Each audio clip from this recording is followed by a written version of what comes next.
لو خرجوا فيكم ما زادوكم إلا خبالا ولأوضعوا خلالكم يبغونكم الفتنة وفيكم سماعون لهم والله عليم بالظالمين.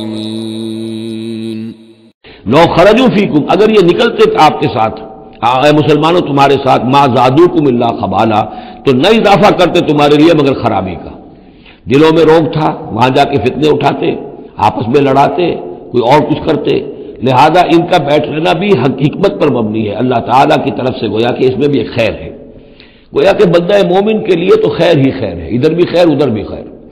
لیکن منافق کے لیے شر ہی شر ہے، ادھر بھی شر ادھر بھی شر. لو خرجوا فیکم، اگر یہ نکلتے تمہارے ساتھ، ما زادوکم الا خبالا، تو یہ نہ اضافہ کرتے تمہارے لیے مگر برائی کا، خرابی کا. ولا اوضعوا خلالکم، اور یہ گھوڑے دوڑاتے تمہارے مابین، یبغونکم الفتنہ، تمہارے لیے فتنے پیدا کرنے کے لیے. وفیکم سماعون لہم، اور تمہارے اندر ان کے بعض جاسوس بھی ہیں، یا تمہارے اندر بعض لوگ ہیں جو ان کی باتیں بڑی توجہ سے سنتے ہیں. یہ دونوں ترجمے ہوں گے. واللہ علیم بالظالمین، اور اللہ تعالیٰ ظالموں سے خوب واقف ہے. یعنی تمہارے اندر ہے مسلمانوں بعض نیک دل، وہ منافق نہیں ہیں، نیک دل سادہ رو مسلمان ہیں جو ان سے حسن ظن رکھتے ہیں، ان سے کوئی تعلق رکھتے ہیں، دوستی رکھتے ہیں، ان کی بات توجہ سے سنتے ہیں.